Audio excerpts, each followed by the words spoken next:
ભાઈ ઊંધા પગ નાખીને કેવા હુતાસ ભાઈ મસ્ત ઘટા નીંદર કરે છે.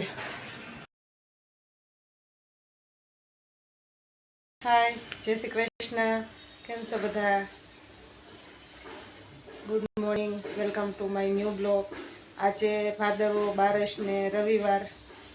બહુ મસ્ત વાતાવરણ છે. કાલે 11 બહુ વરસાદ આવ્યો, કેમ કે જલઝીણી 11 હતી અને આપણે જે ભગવાનને ઠાકોરજીને જે નવડાવવા જવાના હોય એ કાલે સાક્ષાત વરસાદના રૂપમાં ભગવાન આવી અને જે ઠાકોરજીને સેવાનો લાભ લઈ ગયા. આજે રવિવાર છે, આજે તો મારે ઘરે રહેવાનું છે. કાલે ક્લાસીસે ગઈ, બહુ વરસાદ આવ્યો ને તો અડધેથી પાછી વહી આવી અને કાલે રજા રહી, આજે રજા રહી અને પરમ દિવસે હવે સોમવારે દિવસ જાઉં, મંગળવારે પછી વિસર્જન છે ગણપતિ, ત્યારે પાછા જાઉં. અને આજે રવિવાર છે પણ તો એમાં દીદીને 10મું છે એટલે આજે એને આખો દિવસ બપોર સુધીનો ક્લાસ સ્કૂલ ચાલુ છે. ફેનિલભાઈ તો હજી આરામથી સૂતા છે, કેમ કે રવિવારે તેને મજા જ પડી જાય. હજી સૂતો છે અને બીજા બધા કામે જવાવાળા વહી ગયા, દીદી સ્કૂલે વહી ગઈ અને આપણે ઘરે. તે આજે મારે થોડુંક કામ છે, એ બધું પતાવી દઈશ. ભાઈ ઊંધા પગ નાખીને કેવા હુતાસ ભાઈ મસ્ત ઘટા નીંદર કરે છે. પોતાનો ચા નાસ્તો કરવા બેસી ગયો છે અને વાગ્યા છે કેટલા 11:30. અત્યારે મારું કટિંગ ચાલુ છે, કેમ કે આજે રવિવાર છે, રહેવાનું છે તો થોડું કટિંગ એવું કરી અને થોડુંક કામ કરશું. આજનું વાતાવરણ એ બહુ મસ્ત છે, મસ્ત તડકો આવી ગયો છે, કપડાં બપડા થઈને મસ્ત સુકાય છે. અહીંયા ગાર્ડનમાં એક બા ને થોડીક પેરેલિસ્ટની તકલીફ છે તો બા ધીરે ધીરે હાલવાની કોશિશ કરે છે. ઉંમર થાય એટલે જો આવું થોડુંક પ્રોબ્લેમ આવે. ભગવાનનું કામ કરતા રહેવું થોડુંક, કેમ કે આટલી ઉંમર થયા પછી આપણાથી ભગવાનનું કંઈ કામ નહીં થાય.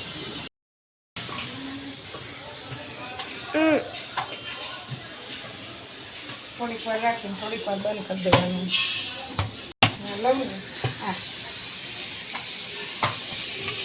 ચાલો બાજરાના રોટલા ખાવા.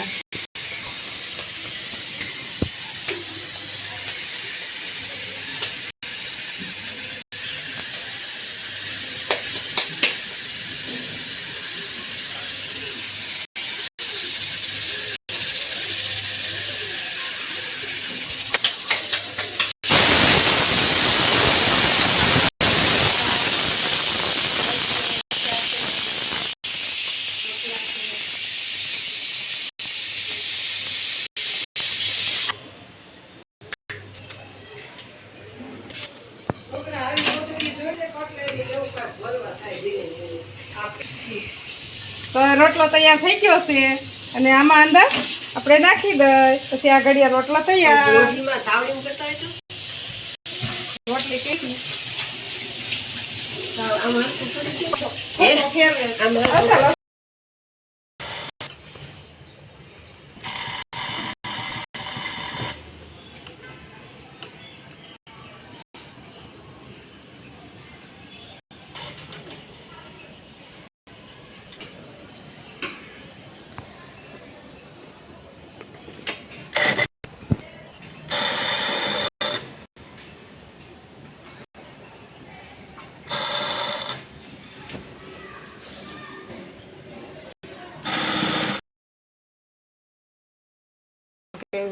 જેટલું એનું જે ભણવાનું છે ને બધું ઢગલો કર્યો છે અને અહીંયા બેઠો બેઠો ઉપર જો આવું કંઈક પેકિંગ કરે છે. સામે વાળા બાઈ પેકિંગ કરે છે જો. હા, આ ભણવાના કામમાં રમેશ કેમ ચાલુ કરી દીધી ફેને? ભણવાનું છે. આ શું છે ફેને? વધારાની વસ્તુ. એનું શું કરવાનું છે? રાખવાનું. ઓછી જગ્યા રહે એટલે એમાં પેકિંગ કરે બધું ભેગું થઈ જતું તો ઓછી જગ્યામાં બધું રહી જાય છે. સારું, કાંઈ નહીં, હાલો ગમે એ કામ તો કરો છો ને. ફોન જોવો એના કરતાં આ કરો એ સારું જે વસ્તુ હતી એમ પડી ખોલીને લઈ લેવાનું છે. તો અત્યારે હવે અહીંયા સેવની તૈયારી કરીશી, તો સેવનો લોટ તૈયાર થાય છે.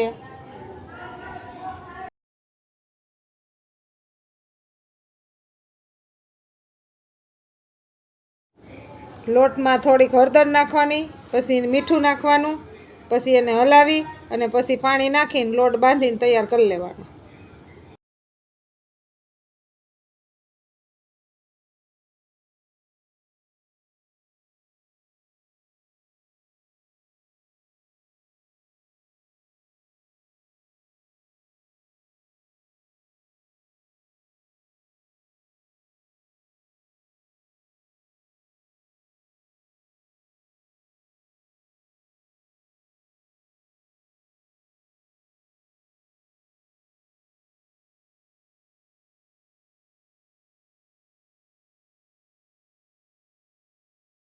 થઈ ગયો.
બધું ન હોય.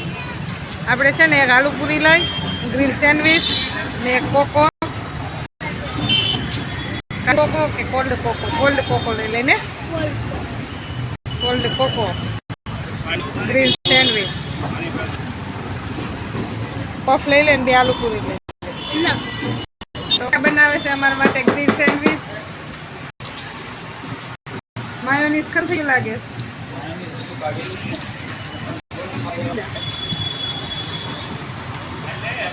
મસ્ત ડેકોરેશન જો, સેન્ડવીચ ગ્રીન સેન્ડવીચ ડેકોરેશન મસ્ત કર્યું. આ અમારા સુમન સહકારના બાજુમાં નજીકમાં જ શોપ છે કાકાની. હજી ના નાખવાનું એટલું નાખી જ દેજો. આ ચીઝ, બટર, માયોનીઝ, બધી વસ્તુ બહુ મસ્ત મસ્ત છે.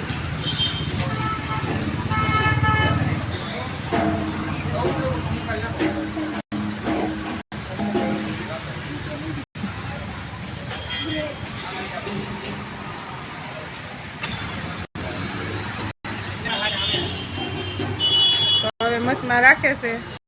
આપણી સેન્ડવીચ હમણાં તૈયાર.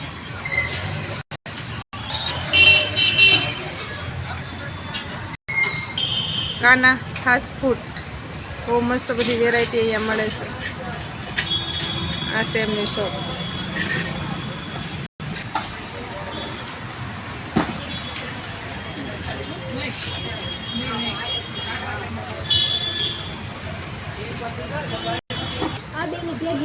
થઈ ગયું. હવે આપણી સેન્ડવીચ તૈયાર થાય જ છે હજી જો.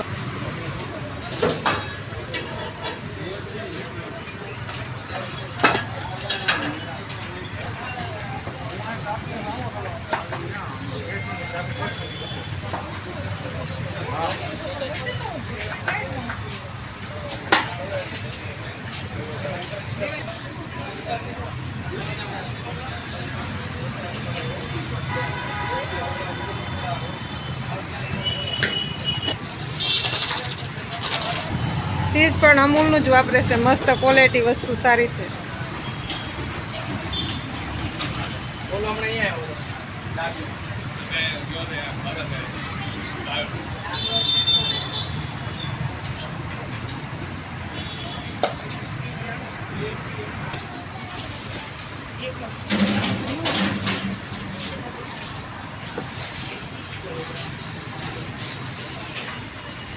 મસ્ત પેકિંગ બહુ મસ્ત કરે છે.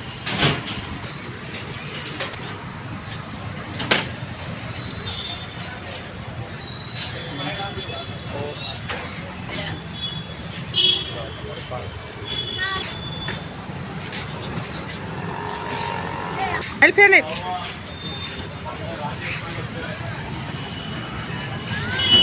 ફેલની છે આલુ પૂરી અને દીદીની છે ગ્રીન સેન્ડવિચ અને મારા છે ઈદડા. નીચે આરતી પૂરી થઈ ગઈ છે અને આજે કોથળા કૂદી રમત હતી, બહુ છોકરાઓએ મજા કરી અને કાલે અમારે સપન ભોગ છે. તો અત્યારે હવે અમારા બ્લોગને વિરામ આપીશી. કાલે ફરીથી પાછા મળીશું, ત્યાં સુધી રજા લઈ. અમારી બ્લોગ પસંદ આવે તો લાઈક કરજો, શેર કરજો, સબસ્ક્રાઈબ કરજો. Bye bye.